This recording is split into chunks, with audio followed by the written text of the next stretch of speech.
కళావతికి రుద్రాని నిజం స్వరూపాన్ని బయటపట్టే సాక్ష్యం దొరికింది. ఈ క్రమంలో రుద్రాని కావ్య వార్నింగ్ ఇవ్వడం హైలైట్గా నిలిచింది. నేటి కథనం ప్రారంభంలో రాహుల్ రుద్రాని ఇద్దరు ఇంటి బయట నిలబడి మాట్లాడుకుంటూ ఉంటారు. జరిగిన దాన్ని తలుచుకుని రగిలిపోతారు. రుద్రానితో రాహుల్, మామ్, మన పరిస్థితి చావు తప్పి కన్నులొట్టపోయినట్టు అయింది. మాయ దొరికింది, కానీ దాని వెనుక మనం ఉన్నామన్న విషయం బయటపడలేదు. ఒకవేళ ఆ నిజం కూడా బయటపడి ఉంటే మన పరిస్థితి ఏంటో తలుచుకుంటేనే భయంగా ఉంది అంటాడు. ఆ విషయం ఇప్పుడు చెప్పాలా? ఇంట్లో ఎవరైనా వింటే అంటుంది రుద్రాని కోపంగా. నా మీదే అరిస్తే ప్రయోజనం ఏముంది మమ్మీ? నువ్వు వేసిన ప్లాన్ అన్నీ మొత్తం రివర్స్ అయిపోయాయి.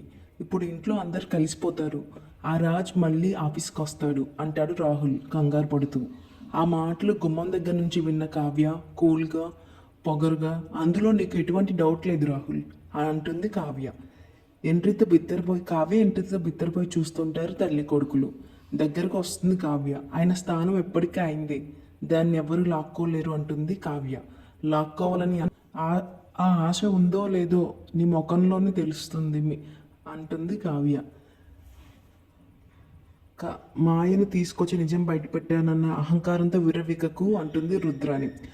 అన్నిసార్లు నువ్వే గెలుస్తావు అనుకోకు అంటుంది రుద్రాని పొగరుగా. మరి మీరు గెలుస్తారా రుద్రాని గారు?